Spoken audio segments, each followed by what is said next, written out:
Where would I be when the sun goes down and you ain't around with me? Where would I be when the lights go out and your love ain't surrounding me? Where would I be when the sky comes alive and you're not holding me? Where would I be if you bothered me? Hey.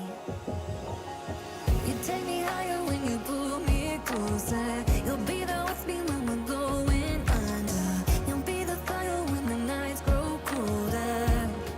Oh, tell me how can we break this wall? When I'm with you, I know we can never fall. Even if we will lose it all, I'm with you, with you. Baby, if we had only one more chance, we could break us through like an avalanche. Don't let me go, won't you take my hands? I'm with you, I'm with you.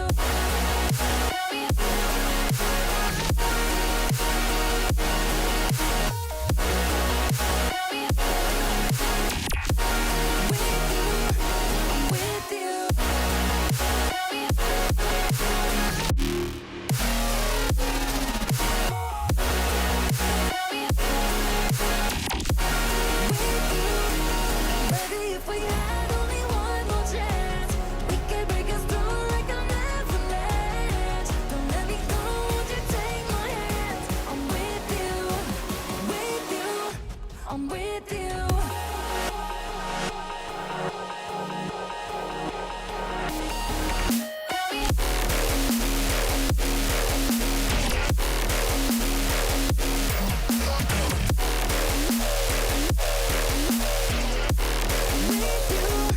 I'm with you.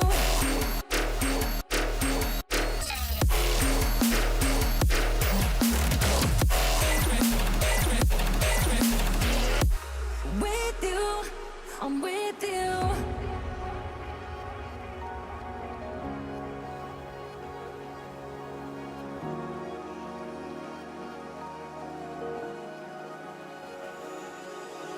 Take me in, you let it pull me in. Won't you just let me in? We'll come to life. Tell me how can we break this wall? When I'm with you, I know we can never fall. Even if we will lose it all, I'm with you, with you. Baby, if we had only one more chance, we could break us through like an avalanche. Don't let me go, won't you take my hands? I'm with you, I'm with you. With you, I'm with you. I'm with you, I'm with you. I'm with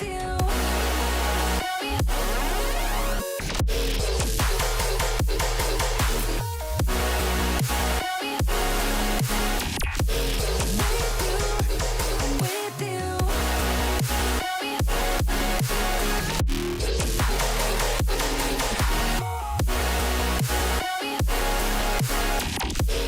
With you, I'm with you.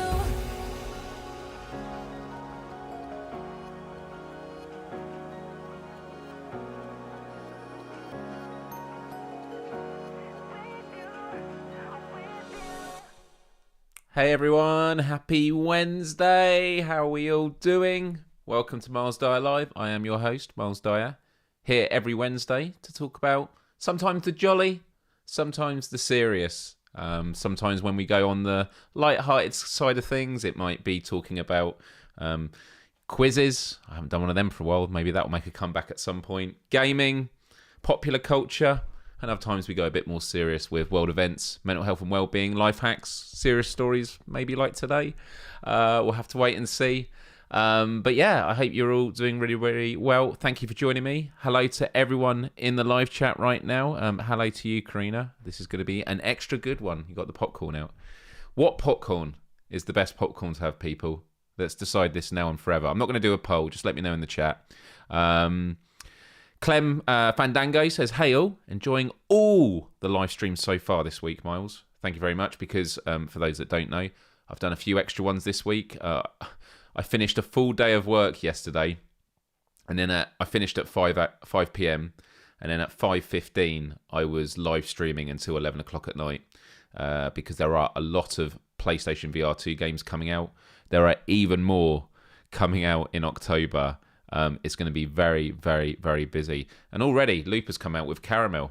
That was not what I was expecting to hear. I was always like, is it sweet? Is it salted? Is it the mix? I go for the mix, but caramel's nice. I've once had the toffee crisp ones that were really good, but it's not typical popcorn. But the magic of popcorn is you can have a 3-course meal, get a massive bucket of popcorn at the cinema, and you just graze on it like an animal, and you just, I don't know where it goes. You can just get through all of it. But a kiss toffee. Okay, so all the caramel and toffee ones are getting. And Karina says, salt, I am boring AF on this one. Well, no, it's not boring. Salt's good. Sweet and salted, though. Good mix. That's what I'm all about. And, oh, here we go. Kira, here we go. Contrarian. Caramel with salt. That does sound good. I mean, salted caramel is good. I actually did have some salted caramel ice cream earlier, which was very, very tasty. But look, I don't want to leave out anyone that is listening to this on replay or watching it. Hello to you as well. Always let me know your thoughts in the comments. I know quite a few people aren't able to tune into this show live, so they save it for a podcast opportunity, whether it's a commute to work or something like that. So much love to you all as well. Today's topic, I'm going to talk about the time I was held at gunpoint. It's a story I think I may have told before in some capacities. It happened all the way back in 2007, but it just seemed like a great topic for a show. I mean, that's not the only thing we're going to talk about, but that will be the crux of it. And then we'll talk about other stories that you may have. So have a think about, are there times that you may have had near-death experiences? I would love to hear about it. And when it comes to being held at gunpoint, I can't help but, I can't avoid the pun here, but is there a trigger warning when it comes to guns? No? Okay, anyway. I'm giving myself a little one of them anyway.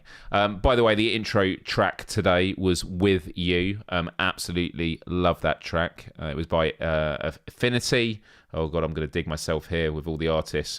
I always should talk about the artists to begin with, I think, on the intros of the show. Now I do just one song each. But yes, Affinity, Roy Knox, and Skyel Music. Love it, love it, love it.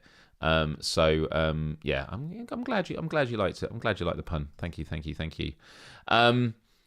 Just let you know that in the background to all these live shows, when I remember, I create a little puzzle for you. Link is pinned in the live chat, or you can go to the link bit.ly/ all in capitals MDL for Myles Dyer Live 112 because that's the number of the show, and puzzle MDL 112 puzzle. And there you can see it right there. And it is a puzzle of the thumbnail. And for those that have never played it before, you can see a lot of people going really, really at it with the corners because that's the most difficult part. But you click on a piece and then you move it. Although it's not letting me at the moment because probably it's asking me to do the cookie thing. There you go. See, I knew it was coming. I fell for that once before. You click on a piece, click somewhere else, and it will swap it. And if it goes green, if it flashes green, it means it's in the right place. If it goes red like this, it means it's wrong. So you put it back. Oh, that wasn't even in the right place there. Okay, I don't know. But have a go with it. Always try and see if you can complete it by the end. I'm very mindful now that when the backgrounds are quite difficult, I make there so there are less pieces because otherwise it gets so granular. It's like playing puzzles with like grains of sand. It's very, very difficult. So good luck with all that. Other bit of housekeeping. You can follow me on Twitter, or X as it's called. All my details are down here. I am also on Facebook, but mainly it's Twitter, Instagram. I do need to change this a bit and update it with new things. And also I do have a website where you can email me if you want to contact me directly. But the best thing to do is join our Discord, Empathy Arcade. Link is in the description to this video. Amazing community. It's just somewhere to hang out in between the live streams. Obviously, there's a lot of people that are in the Without Parole Discord. If you're into VR, that works. But if you want to talk about other things, Empathy Arcade, you are welcome there. Would love to see you there. And when you join, You go into the welcome section, and every one of us there just gives you a little wave and says hello, hello, with all these cute gifts. So that can be really, really, really cute as well. In terms of the format of my YouTube channel, and I'm trying to do these housekeeping bits a lot quicker these times. Every Wednesday, I do Myles Dyer Live. Last week, we played the password game. Wow, feels like an eternity ago for many reasons that I'll get to in a moment. But that was a lot of fun. We didn't complete it. I burnt the egg, which will probably sound completely nonsensical. But on Fridays, I co-host with my buddy Brian, PSVR Without Parole, on Gamescast Live, where we talk all things VR. And then at the weekends, but not just at the weekends, during the weeks now, because there are so many games, I live stream VR games. And yesterday, see, I'm just so warped with time. It's just been so busy. Yesterday, was playing Alvo, which was a shooter game, and there was something very, very funny that happened where it was the first game I went into. The chat, could hear everyone else on the server, which is always risky. You tend to only do it when you've got friends you're playing with that you can trust, because unfortunately, some people like to drop racial slurs or other horrible things. It's very risky. But I went for it, and there was a guy that couldn't stop swearing. Literally every sentence was like, "Oh man, F this," or "F the turret," or "Oh, you effing got me." He even dropped the C-bomb once. And so Alvo, the devs were in the chat, and they said you can mute them individually, which I remembered. So I muted them all. And then my buddy Johnny joined, and I was joking to him about it. And then there was a bit during the live stream where I said, should we give this guy another chance? And so that's what we did. And this is what happened. It's all about second chances in 3, 2, 1. Hey guys, should we see if UMC has calmed down with his swearing yet? I'll unmute him. Here we go, guys. I don't give a fuck. Okay. I've muted him again. That was... You got to clip that. Love it. It was perfect timing. And there was a joke all the way through that... Callie says, C-bomb, way too early to mention Christmas, surely. I actually remember seeing Christmas stuff last year going up before Halloween, which was a bit crazy. But at my local baker's, they had some really cool cakes that were on show with eyeballs.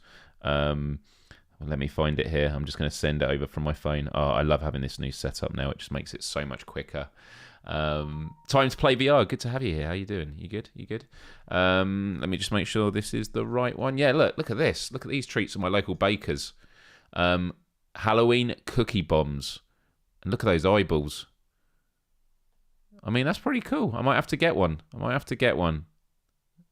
And you can see on the left the Oreo cookies, but with the eyes on them. Spiders on orange, I guess donuts or something. It's really cool. These are really, really, really good. So yeah, Halloween is just around the corner. Just around the corner indeed. And you know what that means? A lot of horror games. Honestly, every time I think there are a lot of horror games coming out on VR next month, more get announced. It's honestly going to be the most stressful time of my life. It's going to happen towards the end of October. I think that's when a lot of them are dropping. And there's a game that you know about that I've spoken about before called Madison that's coming out in VR, Madison VR. And it's scientifically the scariest game ever made. They've made a VR port. And I don't know if they've actually confirmed a date, but it's going to come out at Halloween, surely. Or in time for Halloween. And the developer is from Argentina. And I had a good conversation with him in the last week. He's really excited to see me play it. So that's another person. Ash Millman from PlayStation Access. She keeps teasing me, going, can't wait to see you play it. Most horror games, I feel, okay, I'm not going to enjoy this. I'm going to feel conflicted. I'm going to enjoy it mentally, but emotionally, it's going to be the worst thing I've put myself through. Major anxiety. And Karina says we need to set up a nappy fund for Myles. diaper fund for my American brothers and sisters wondering what on earth she's on about. But this game, Madison, is going to be something else. It's genuinely going to be horrifying. So just to give you a sense of how horrifying, in Argentina at a convention, they've actually allowed people to try out Madison VR. And this was a clip that the developer shared on his personal Instagram that I clipped. And, I mean, this says it all, really.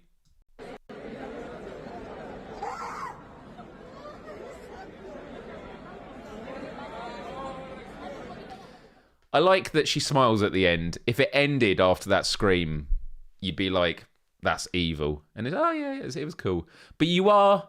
Look, I'm not taking anything away. It's still scary playing a VR game wherever you play it. But in that context, you're in a convention, you're in a space. When I play horror games, I am home alone at night. I wouldn't normally watch a horror movie on my own home alone at night. I do now because of horror VR games. My threshold of horror has definitely gone up. But Clem says it'd be great if they did a co-op mode for Madison. Karina says, I've gone platinum on Retribution, and that's as far as I venture out into horror for now. Thank you very much. Well, that was very good. Well done for the platinum. But yeah, co-op. But then we've got Phasmophobia for that, so that will be good. So yeah, there's gonna be a lot of people talking about me wearing nappies. So yeah. Melchior says, the Soul Reaving Game Cat, Costco had Christmas stuff out on the 31st of August. Wasn't even September yet. Wow.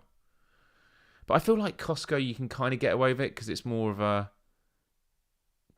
for like retailers, isn't it? Or am I getting that wrong? But by the way, firstly, massive thank you for the super chat from Gaming Legends with a £4.99 nappy fund.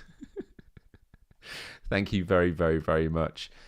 The other reason I'm really happy is Ecamm, the broadcast software I use, has just launched version 4.1. Whole new version. Loads of new features that I haven't even begun exploring yet. And it means that in my display for comments, I now have all. I now have favorites, which is where you star them. And then they have super chats. And it also favorites super chats as well, which is a feature I got requested and they've put it in. That's great. So the only other thing I want them to put in now is that when you do the, you do the emojis, the custom emojis, I'd like it to add it on here. But they haven't done that yet, but hopefully some point. But Gaming Legends, thank you so much. And thank you to everyone who's joining me today. For those of you that hit the like button, really, really great. Helps me out a lot. A lot more VR games are coming out. I'm going to be doing some more Let's Plays tomorrow night because I am going to be traveling at the weekend. I'm going on vacation. It was a very last minute plan.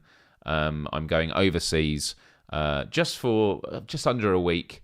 I literally booked flights, I think, a week before or something like that. It was very spontaneous, often dictated by my work commitments, not because of what work says, but because I like to get stuff out the way. And although I took some time off, I think maybe like 12 weeks ago now, I never fully switched off. And then when I got back, it was launching a massive project I'd just spent 12 weeks on. So I've been feeling quite burnt out lately. And I've been quite nervous because I'm flying on Saturday, and on Thursday, the Thursdays that just went, I went to a gaming convention, WASD, had a really, really good time there.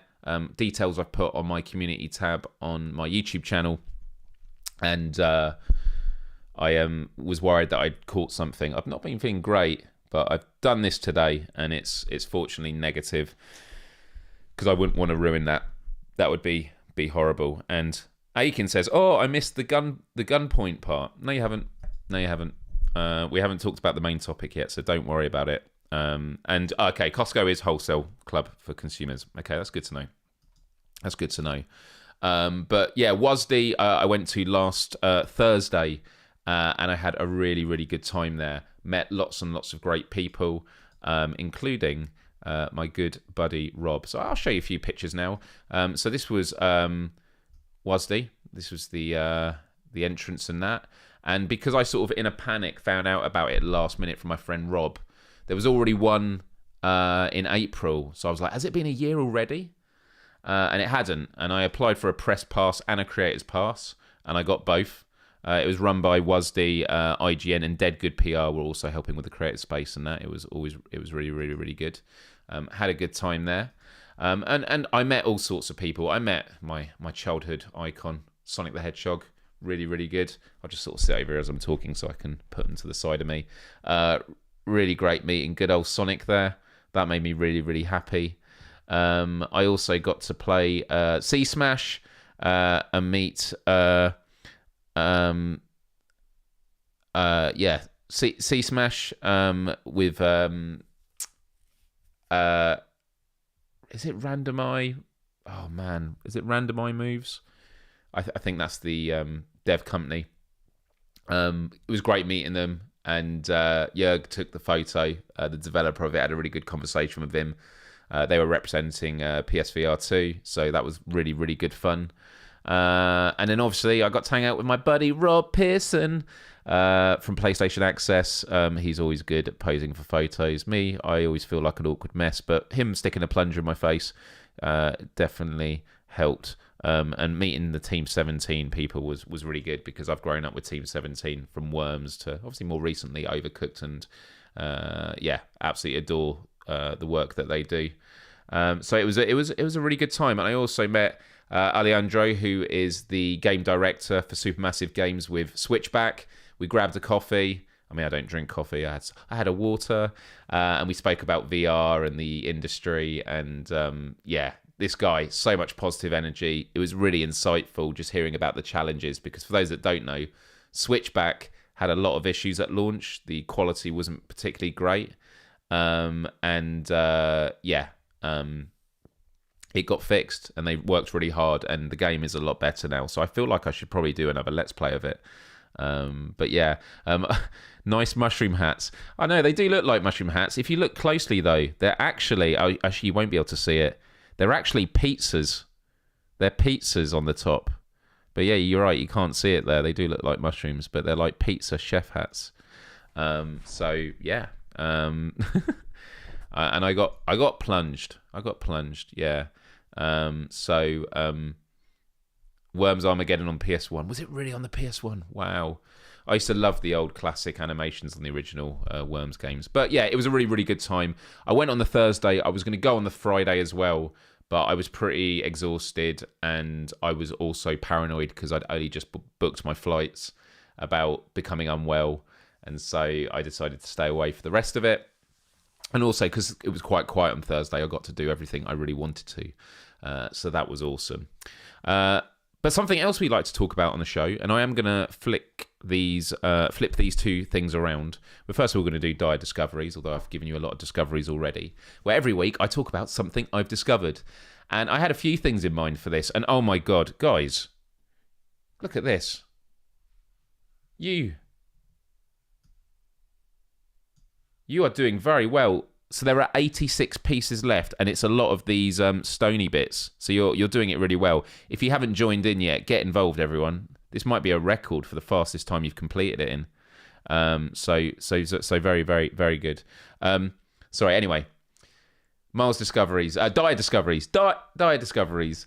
I had a lot of things in mind, and then when I was listening to the radio earlier, there was a phrase that was uttered, and it walked me back about going to be like 25 to 30 years ago. So they uttered the word dirty. This is going to sound so random. On the radio, they randomly uttered the phrase dirty Bertie. And I had a flashback, because when I must have been 8 years old, around that age, I reckon I still have this poem printed. It's probably in the attic in my school books tray I've got that got given to me by my parents very recently, actually.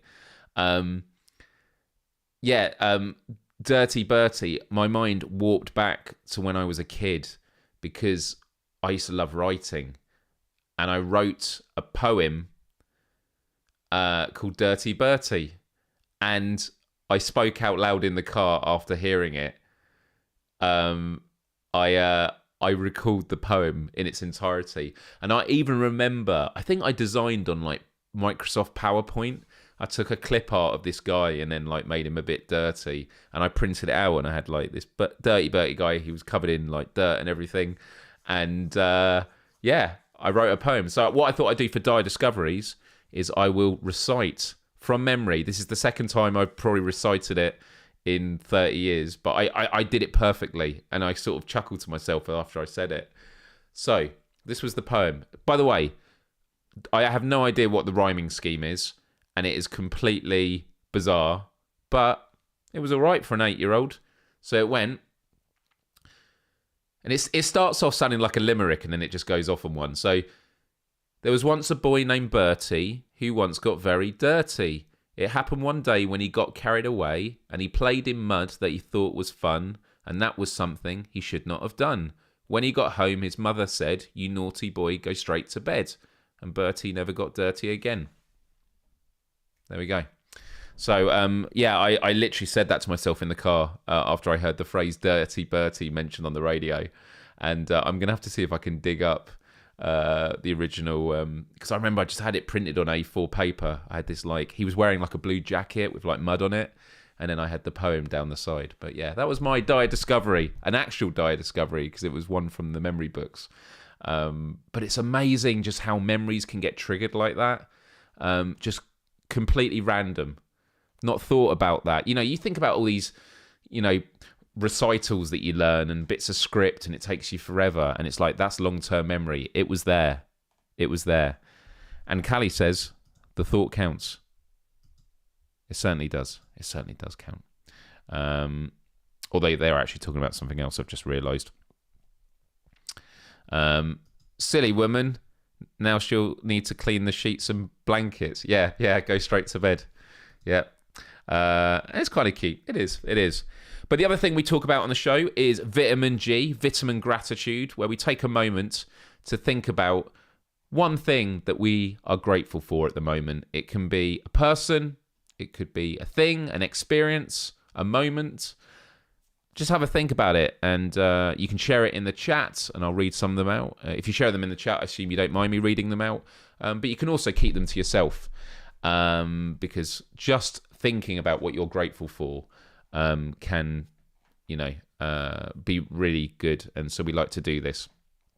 We can do this. What would ChatGPT do with it? Yeah, we'd have to find out about that. But what am I grateful for?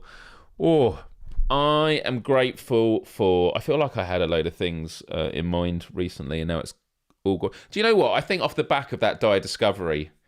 here we go. I just saw the title. You were held at gunpoint. We're going to talk about it in a bit. We'll talk about it in a bit. Very shortly.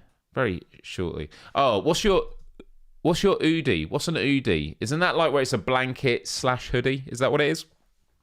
Am I right? But yeah, I'm grateful for my memory, because after having a head injury, which really caused me a lot of problems, and I think even now I do suffer with some hangovers from it, I was just really, really grateful in that moment of just having that pure clarity of going back. So yeah, that was my thought. Karina says, grateful that thanks to this vitamin G segment, I now think about what I'm grateful for at some point each and every day. Wasn't a regular thing for me in the past. A positive ripple effect in action. That's good to know. That's really, really good to know. Chris goes, yeah. Okay, well. Okay, maybe it isn't. Maybe it is. Maybe it isn't. I'm also grateful to live at a time where you are able at times to just, you know, travel and go places. When you think about how big the planet is, it's just remarkable. When it wasn't that long ago in human history that if you wanted to go to around the country, it would take you a very, very long time. Even just sending messages, like right now, we're having a conversation with people from all over the world instantaneously. Absolutely incredible. Do you get brain fog? Not like intensely, but I would say that I often question my clarity sometimes. Sometimes I can be a bit out of it, but that could just be age. Elephant Trap says, grateful that they saved my life in the hospital a few months ago. Came within minutes of death. Oh my goodness. I mean, firstly, glad to have you with us and glad that they saved your life. Don't share any more that you don't want to. I'm curious to know what happened. I mean, we're going to talk in a moment about near-death experiences. But wow, that's pretty terrible, but good on the flip side. Karina, yeah, save it for another time because there might be a week where you're like, I don't know what to do. Callie says, a new one for this week anyway, for a few people who have been great support during a super stressful time at work, still hanging by a thread. Well, hang in there, Callie. Hang in there indeed. Kira says, the sky is clear enough to see some stars, so I got to stand outside and have a peaceful moment. Seeing the stars, when you go to like out in the countryside and you just realise how beautiful the sky is. It's amazing. It's amazing. Absolutely amazing. Thank you, everyone. Appreciate that. It's always good to hear what people are grateful for, and doesn't have to just take place here. Can happen wherever you are in the world at any moment in time. And if you do want to share it, we do have a Vitamin G section in our Discord. So join it, check it out, and we'd love to see you there. Right, I think it's time we get to the main topic of the show, which is... I feel like I should have a drum roll.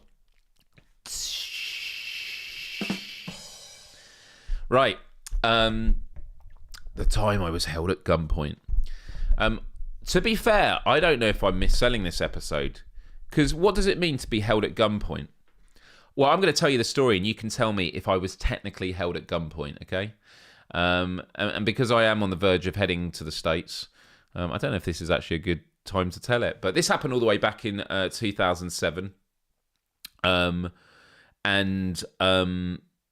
it was when I was in Los Angeles. 2007. It was a time where, for anyone that was watching my YouTube videos back then will know, I did this sort of 3-part series where I was going to America for a girl.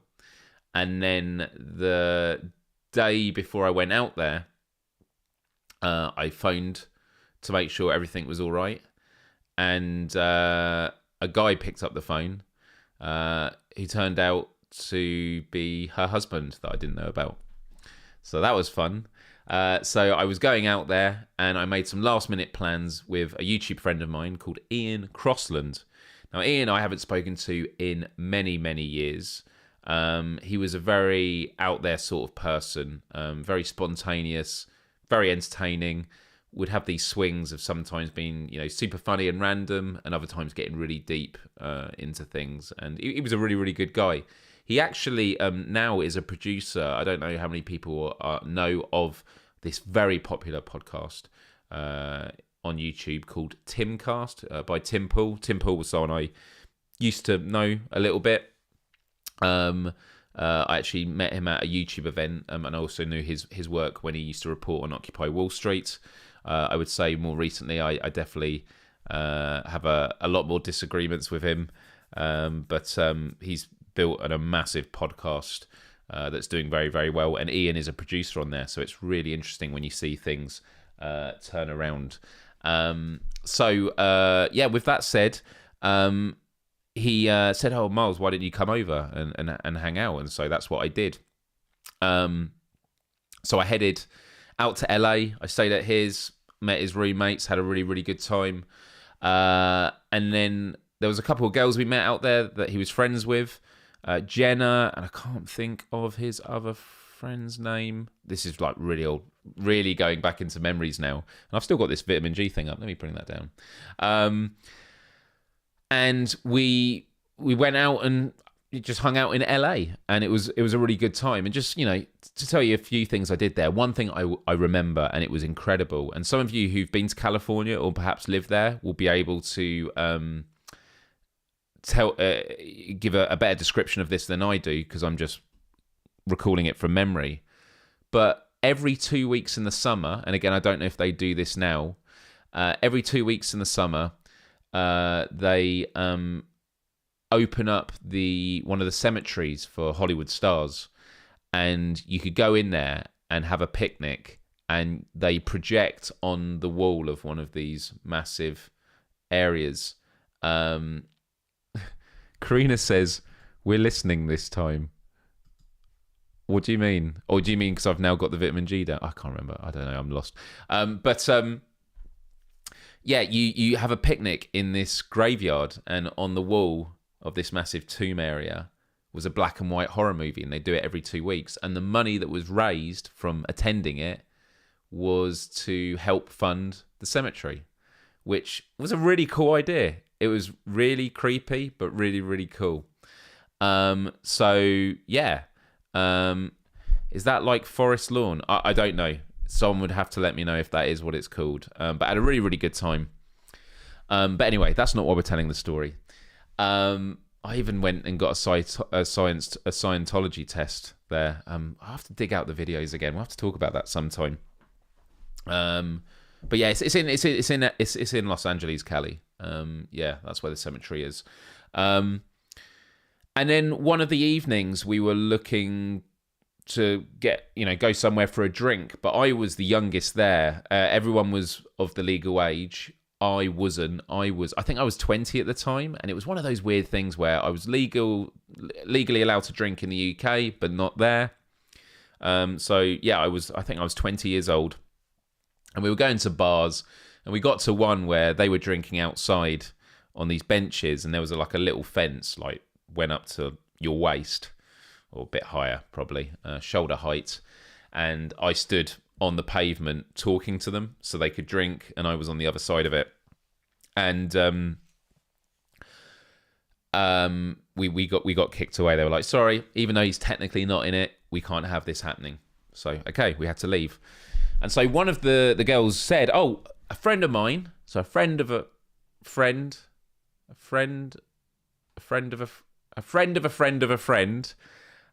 said, okay, yeah, it is a friend of a friend owns a bar. It's closing down. We can go there and hang out at the end, when they do lock-in. So I went there. They did lock-in. It was a really small bar.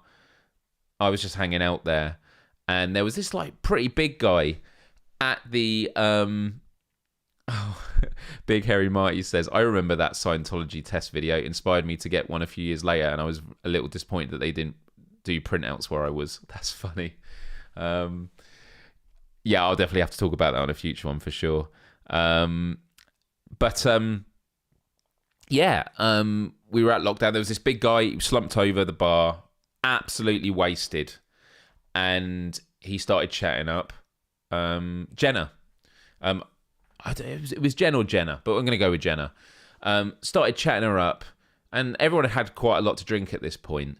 And Jenna was saying, he's asking me to go back to his, so I'm going to go back. But she was doing that in that kind of like whispery way to her friend, like, yeah, I'm probably going to go back with him. And you could tell she was like, no, don't do that. And we were sort of saying, yeah, Jenna, don't. And she was like, no, I am. And she kind of just went off with this guy. Turned out the guy was driving back to his, so drink driver. He could barely walk, so remarkable. So the rest of us, we go back to the house we were staying at. These girls' house. They had a really cool house, and what was, I don't know if "cool's" the right word, an interesting detail about this house. And I remember going outside, and it had this sort of balcony area, and you could just like see into the distance, completely dark. And the other side, the road, there was this, I think it was a hill, and there was a house higher, like on this hill bit, and it was the house where Charles Manson had committed murders. Interesting place to live opposite. I don't know how long we were home for. I can't imagine we were home for that long, but we got a phone call, and it was a phone call from Jenna. And Jenna says, you got to come pick me up. I don't know if she used the term, this guy's freaking out, like, this guy's been weird, can you come get me now? And it was like, all right, we've got to go back and get her. And so we go back into downtown LA. And I don't know if this is a reality. I don't know if anyone can speak to this regarding LA. You often, and I don't know if this is just kind of a middle class thing where it's not really that bad, but I've heard that you don't really want to hang out in downtown LA at night. It's not particularly safe. So went into downtown LA. I was sat in the passenger seat at the front of the car, which in the US is on the right-hand side, driver's on the left. Obviously, it's the other way around here in the UK. And we're going into downtown LA. I remember we pull up alongside the road, and I remember looking out the right window, and I see, you know, a line of buildings, and I see Jenna come out down the step, like the little steps, and then she comes all the way around, walks in front of the car, around the bonnet, or the hood, as you call it, and I see Jenna hugging her friend that we were also with. So they were hugging, and they were like, yeah, get in the car. I then turn to my right, the window I've just been looking out of, the right one. I look out, and I'm staring down the barrel of a gun, of a pistol. Now, I say this as if, like, then I turn around and go, oh, look, there's a pistol. I did not even register it at the time. It was bizarre. And it's one of these memories, we keep talking about memories here, it's one of those moments where I keep thinking back going, is that really what happened? So I turn and I've literally see like a pistol held up at me, and it could have been for a split second. I don't know. It was like I registered it, it was held at me, and then I literally it gets pulled away and it goes in the pocket of this guy. And the guy's like, no. I was just joking, man. I was just joking. And it was like, okay. Now, I genuinely don't remember what happened next, other than we left. We left. That's all I remember, is we left. And that was the end of it. But the what-ifs tend to be what are most scary in these situations. And I tell you what, the what-ifs, based on everything I learned afterwards, make it a lot scarier. Because what I then learned, and I'm sure Jenna didn't tell us because we probably would have been, well, of course we would have still picked her up. But she basically said one of the many things that creeped her out, which is why she asked to leave, because it's like, oh, what happened? Why did you have to leave? She said the guy was acting weird and he was showing off his gun, his pistol, as in his actual pistol. No euphemism there. And she said he put like 2 or 3 bullets through his couch.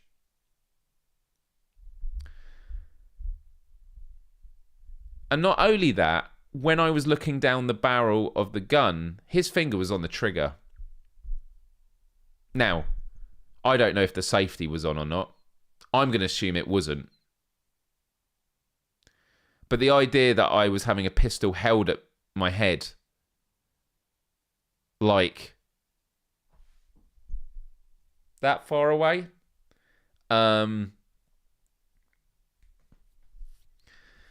yeah, it's a weird thing to process. I remember learning in psychology about when, like, it comes to witness testimonies when doing criminology, about how people process things like danger, like they freeze, or they don't physically freeze, they mentally freeze a bit. And it's the fact that sometimes it's due to immense fear. Definitely wasn't that. But it could also be due to immense surrealism of the situation, or if you're experiencing something you've never, ever experienced before. And I've never looked down the barrel of a gun before, especially that close. And so, yeah, and that's my story. That is my story. That was a time I was held at gunpoint. Now, the question I'd ask you is, have I missold this live show? Is that being held at gunpoint? Because I don't know if being held at gunpoint is the physical act of literally having a gun held at you, or is it the act of they're using it to coerce you to do something, which in some ways you could argue maybe that was as well. Like, yeah, I was joking, but it was also kind of a threat. Again, I'm now thinking about things I've never thought about before, which is maybe he was like, oh, who's this guy coming to get my girl? He was absolutely wasted and stuff like that. It was the first time I went out to America by myself. First week I'd ever been in America. Yeah, it was interesting. So when people talk about like gun culture, I remember like going to Disneyland when I was little with my parents and locking the car doors, and there was this real sense of like, oh wow, like there are guns everywhere. It's a really dangerous place. And the truth is, there are dangers in many places of America. There are a lot of guns about. But being held at gunpoint or having one pointed at you. It's an interesting one. And hey, James, good to have you here in the chat. So I was asking, does that count as being held at gunpoint? Chris says, a gun was pointed at you. Okay, I was held at gunpoint. That is the most unsettling thing about the US as a whole, Callie says. The cavalier, nonchalant attitude some of them have towards guns. Karina says, that is being held at gunpoint, no matter the intention, danger is the same. I guess so. I just when I was looking up, by the way, on the puzzle. And by the way, I actually didn't realise when I was designing this thumbnail, I actually think in hindsight now, this is a really good thumbnail because the gun is pointing at my name. I'd love to say that was intentional. I mean, it was totally by design. Killer Artist says, no, that was held at gunpoint. Because I'm looking at the...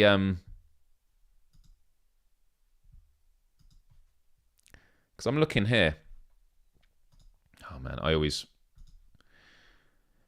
if you are held at gunpoint, someone is threatening to shoot and kill you if you do not obey them. Being under or using the threat of being shot. Look, I know we're talking about semantics here, but look, regardless of what the semantics are, it was a pretty shocking thing to go under that I shouldn't have gone under. And I'm guessing it was illegal, right? You can't just point a gun at someone like that. But under threat, I guess the threat of being shot is having a gun pointed at you. That is a threat. But I was just curious to know about the terminology. 37 pieces left. Well done. So Disstrack says, held at gunpoint is using intimidation to force you to something you wouldn't otherwise do. I've been held at knife point to break into a home. Wow. Do you mind sharing that story? And also, did who was it earlier that spoke about almost dying and the doctor saved them? I don't know if they're still about, but are they able to share that story? But I did want to open this conversation up to, I mean, you can ask me questions about it. I think I've sort of summarized everything. But are there others? Have people had similar experiences before? Bigger, just casually playing with a gun and shooting the furniture. Not the best way to leave a first impression. I mean, if you're putting holes in your couch, can't that go through the floorboards? Do you know what I mean? Like, I don't know.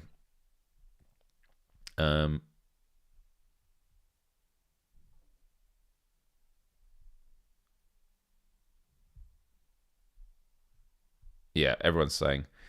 Kill Artist says, I had a shotgun pulled on me and I pushed it out the way and continued explaining to the guy how he was wrong. I was young and dumb, but I was determined to get my point across.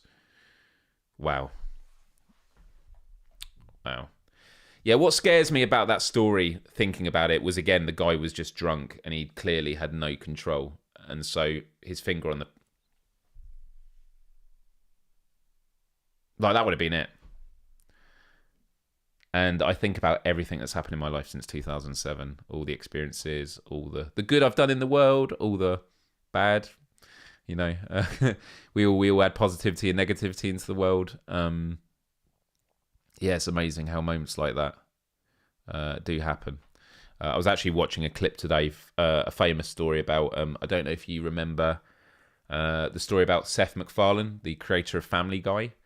He, on 9/11, the day it happened, he went to an event the night before and he had quite a few beers. And he was always late, he often ran late when getting flights and that, and he was flying from Boston to New York. And he also had in his schedule, his manager or something put the time in 10 minutes late. So he was extra late to the airport. He got to the lounge area, and then he fell asleep. And when he woke up, the first plane had hit. And then when the second plane hit, I think it was the second plane, he was like, wow, I was supposed to get that flight. So Seth MacFarlane actually missed his flight, which would have been on would have gone into the World Trade Center, which is just absolutely remarkable.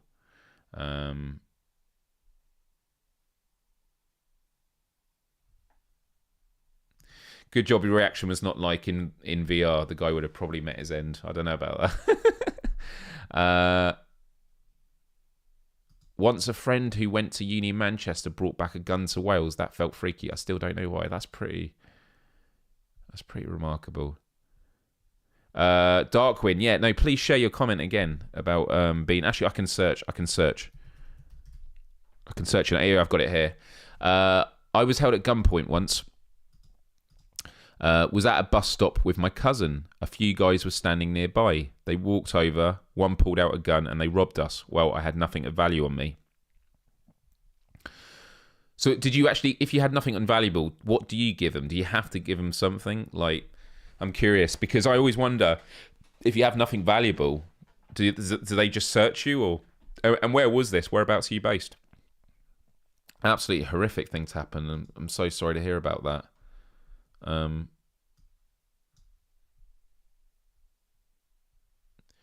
Yeah, you know about Seth's near miss. I've noticed a few Family Guy episodes make fun of 9/11. Presumably, it could be a coping mechanism. No, for sure. Right, I'm just catching up with everything. Once when I was getting a lift, Callie Timecat says, an acquaintance just pulled out a knife from the dashboard when she was driving on the M1 just to show me how quickly she could get it if needed for her safety. Wow. Karina says, was followed once at night by someone who was then arrested for many offences. I narrowly escaped and my entire life was flashing in front of my eyes whilst I was trying to escape. Well, I'm so sorry. This is terrible. Elephant Trap. I was already in... This is the story we were trying to find out earlier. I was already in the hospital for a heavy infected pancreas, and then I had felt some pressure. Turns out my gallbladder was ready to explode. Had to drain it on the spot. No time for anaesthesia. That is horrific, Elephant Trap. But I am really, really glad that you got saved and you're feeling better. Hopefully you'll be feeling better and recovered now. Let's have a look here. Snacks, please, Dad. Game Cat. I was held up at gunpoint at a jewelry store I worked at. They tied us up with phone cords. Now, when you say that, is that phone cords they've brought with them? They had no masks or even bags to put anything in. Luckily, no one was injured at our store, but...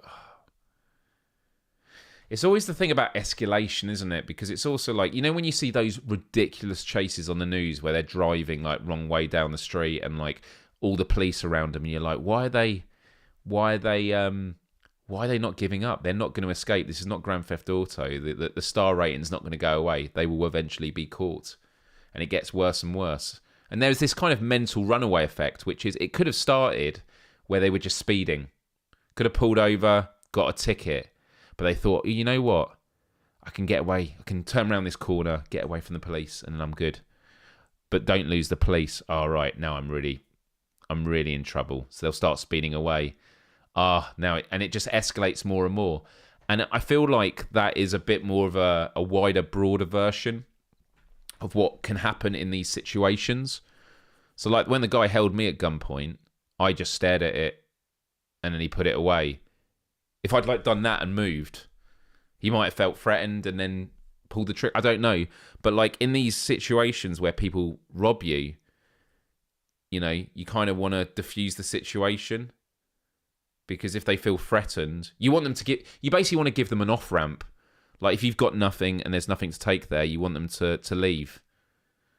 God, it's really difficult. Yeah, a lot of trauma, I'm sure, being relived here. But I appreciate people who are sharing their things. Short Round says, the gun culture here is embarrassing. It's funny, the same people that say guns are for self-protection are the same people that you see using their guns as some form of intimidation during protests. I mean, using guns at protests is never a good idea. I know the Cole Rittenhouse is a very famous example. Although for Cole Rittenhouse, I feel very conflicted about, because I do feel like for Cole Rittenhouse, for those that don't know the story, I'm not going to go into it all now, but for those that do, my feelings are on it. Like, taking a weapon like that to a protest is not good. But at the same time, what he did was self-defense. But it's like a really odd thing of just like, I think it just speaks broader to the violent culture. Darkwind said it was in South Carolina, US. I just pulled out my pockets to show I really had nothing. He took my cousin's wallet, phone and chain he was wearing, and they left. I do often think about like how much money, how much the value of all the stuff we carry in our pockets these days, because things are just so much more expensive.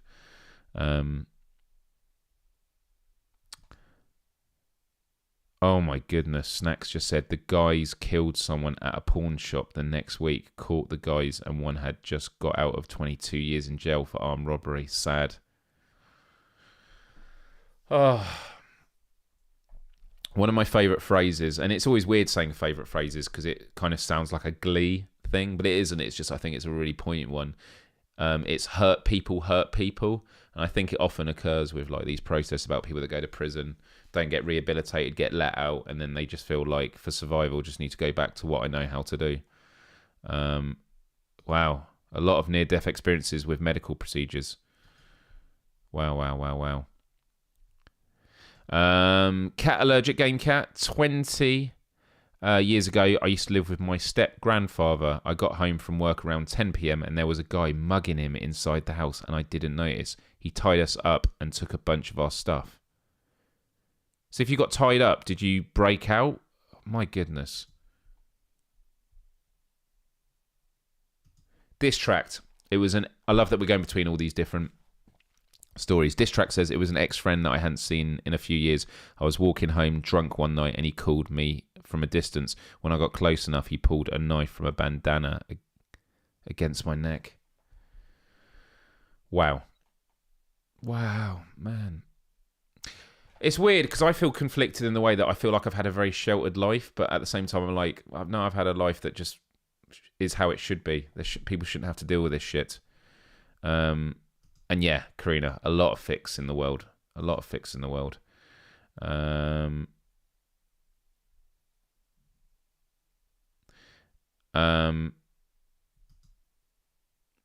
So Snack says the phone calls were in the store. This was years ago. Chris says I missed a pile up on a motorway freeway. I'm guessing because I took too long to get ready. It was a fraction of a second ahead of us. So I will never forget. There was a commercial when I was little on the TV. They have Think is a campaign that does driving, like slow down, all those kind of adverts. Always very powerful and controversial to really shock you. And the commercial evolved every day. And so the commercial was something along the lines of a woman leaves her house, says goodbye to her family and that, walks, crosses the road. And then there's another story of a guy saying goodbye to his family. He gets in the car and he drives down the road. She crosses the road and then moments later he drives past. And then it says something along the lines of, that day she was safe. And every day, over a period of a week or two, something caused them to get closer and closer. So either she like left a bit later, or he somehow managed to leave a bit sooner. And then the final day of the campaign, because he's speeding all the time, he doesn't slow down in time. He hits her. And I remember he just gets out and it ends with him like just completely like traumatized and like, oh my God, what have I done? Kind of thing. That's my memory of it. But it kind of goes to the thing about, I mean, Seth MacFarlane, when he was talking about the 9/11 thing on, I think it was with Piers Morgan, the clip I saw. And I knew about the story already, but it was really interesting hearing it from him directly. He says he doesn't really see himself as lucky or coincidence because he says like he could have like been late for something a few days before and got hit by a car on the road as a result and therefore avoided the 9/11 thing that way. So it's interesting about how, you know, we are just like, it's just a massive butterfly effect. We're just this, you know, we're just marbles bouncing around off each other. And it's about probability and just being in the right place at the right time, or unfortunately wrong place in the wrong time.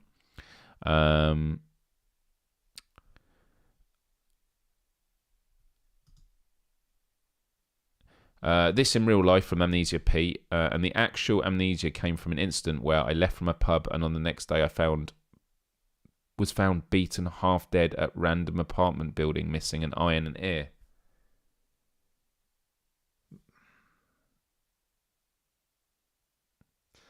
Pete, I'm so sorry, man. I never knew about your story.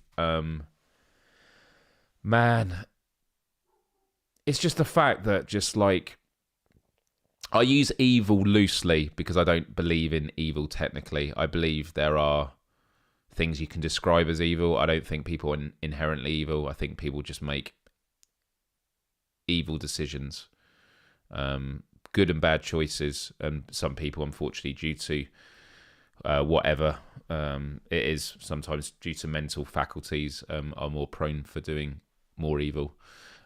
Stuff like that, absolutely horrific. I'm so sorry, man. Bye 25 years of memories. I mean, it's something I want to get on the show. Karen, she sometimes comes in the chat. She had a head injury, and we caught up. I think I mentioned this on a show probably last year, but we caught up on a show, on a video call, and I was seeing how she was doing, and she just stopped and went, "Myles, I'm really embarrassed to say this, but I don't remember you. I don't know who you are. I hope that you can help me." And man, memories, man. It's interesting that this is becoming the theme, isn't it, of the show? Is memories. Memories is all we have, and that's why mindfulness is really good, Pete. Because even if you can't remember stuff, it's about how you can feel now. Happened 11 years ago. My friend Karen, yeah, she couldn't remember getting married. So that must be weird, being with someone that you can't remember meeting, marrying, or anything. Couldn't remember the birth of her kids. Yeah, it was difficult. Right, lots of stories being shared, people. This is amazing. I'm just playing catch up. Snack says, ultimately, I feel bad for the guys and mad at our social systems that create poverty. Yeah, there is a big discussion, isn't there, about like, does poverty lead to more crime, or is it just crime leads to more poverty? I do think it's an interesting one, because whenever you talk about these subjects, and this is a whole other topic for another time, is you get some people saying, well, I live in poverty and I've never committed a crime. Do you know what I mean? It's like when people do bad stuff and they have mental health issues, and it's like, well, I have those mental health issues and I've never done that. But it's like things aren't like for like. Those can be contributing factors. So it's not saying that people in poverty do bad things, but I do think it can be an encouraging factor. But at the same time, there are a lot of rich people that do horrible, horrible things as well. But both things can be true. The stone parts were tough on the puzzle. Well done, everyone. Very, very well done. Got it completed before the show was over. Well done to Looper and everyone else that got involved in it. Do hit the like button if you haven't already. And I want to say a huge, huge thank you. Back to this story. He tied our hands and feet. My step-grandfather managed to get his hand loose, but he waited until he left, and then he untied me. That goes back to what I was saying about the escalation thing. If you untied yourself while they were still there, they could have got more agitated and feared for retribution. And since he was old, he didn't tie him up tight. They caught him the same night, got all our stuff back. Well, that's good. You got all your stuff back. Oh, man. Yeah, the think ads have probably been toned down a lot more, which is interesting considering a lot of other things get shown these days. Stike Gamer says, here are a few positive near-death experiences. 3 months after I got my driver's license, I messed up in a countryside road curve. Car flip 360 twice. I don't know how this is a good thing, but I'm sure it's to do with the ending. Me and my 2 friends got out unharmed. Wow. When you say you messed up on a countryside road curve, man, countrysides in the UK are so narrow. And the speed limits allow you to go super fast. Not good, not good. A lot of love for Pete in the chat at the moment. I almost got hit by a car as I was trying to be cool. What was that? Just walking like this, being cool, putting the shades on.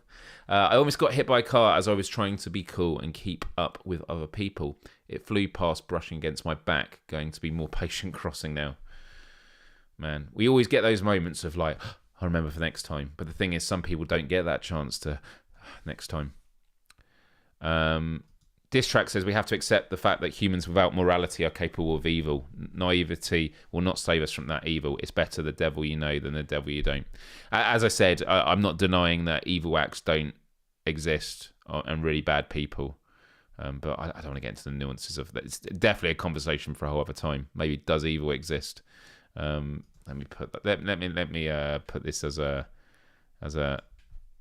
show ideas.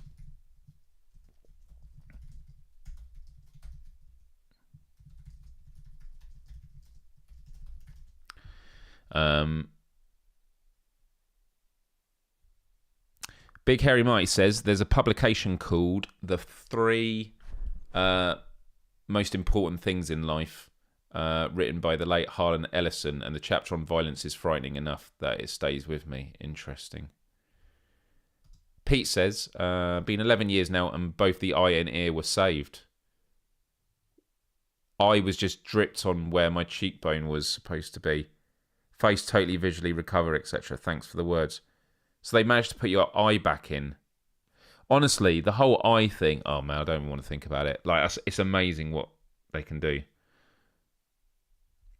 And Karina, I think, sums this up nicely. Fascinating and courageously candid conversations today. Thanks, guys. A bit speechless, deep in thought, to be honest. Yeah, honestly, this is a great example where I planned this show. And by the way, this show was going to be done weeks ago. Some of you may remember seeing this thumbnail, and then I changed it a couple of hours before the show because my friend Jess Search had passed away. And I could only think about that. But this is an example where I come up with a show with just a story, a great story, but I'm like, there's not going to be a lot to talk about. Just tell the story and that's it. And then it's amazing how it opens up all these conversations around this topic. So incredible. I also got, when I was very small, I was in a field and I went up to a horse and the horse turned around, kicked me with both legs. I went flying through the air, hit the floor. My parents thought I was dead, and then I was very still, and then I got up and just ran away. Incredible.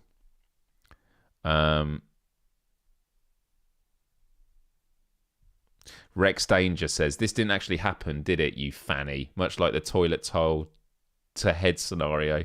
Oh, yeah, I wish those things didn't happen. And I've not been called a fanny in God knows how long.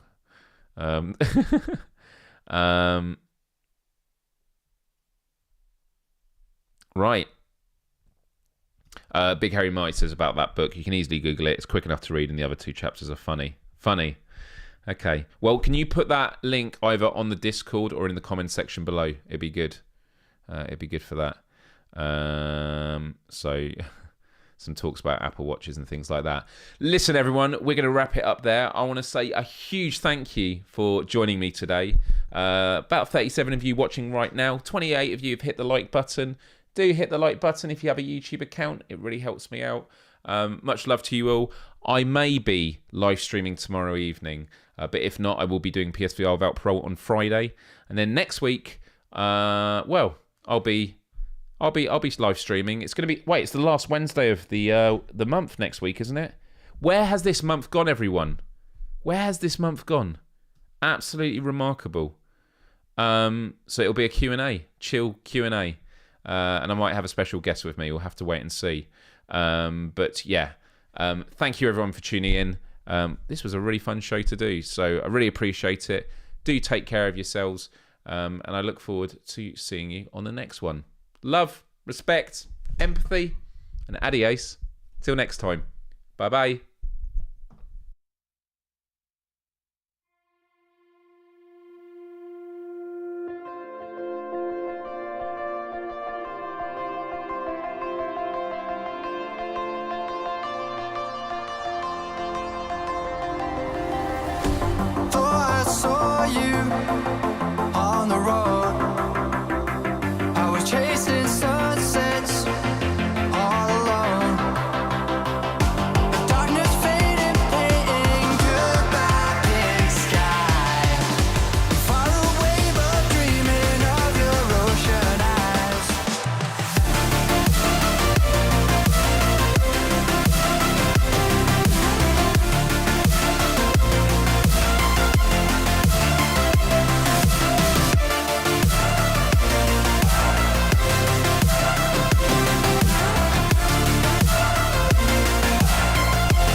I've really got to sneeze.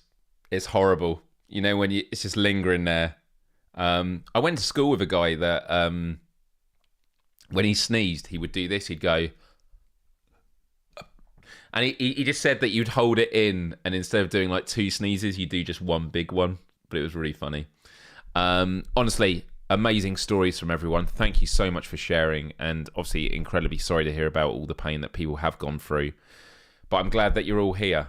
You know, we all have moments of existential dread. I've definitely had moments the last week while thinking about flying. I get it. It comes and goes. I've been searching all stuff about, like, you know, what happens if a plane has to crash in the Atlantic Ocean? And it's funny. There was actually a really great YouTube video I saw of a pilot that went through like all the biggest concerns and just chatted about them, and was really frank about it. And it was really, really, really interesting. So I'll have to maybe see if he'll come on the show. Really, really good. Yeah, post-credit achoo. But look, I feel incredibly grateful. And as people have said, it makes us realise about, you know, the spark of life and how, you know, things can change in just a moment. We should, you know, be mindful of the present, you know, look back fondly on our past memories, you know, learn from the lessons that it brings us, and also look forward to the future and plan ahead. But most importantly, appreciate the moments that we have, the here and now, like right now. And I'm very lucky to have you guys. And in those moments, I was just thinking about how, you know, this show I love so much, and I'd like to think that I will keep making these shows until the day I die, because there's so much flexibility. We can talk about everything. We can hang out. It's great. And I guess we'll just wait and see. So thank you for sticking around. Love the support. Always appreciate it. Have a wonderful, wonderful week. And I'll see you next time. Bye-bye.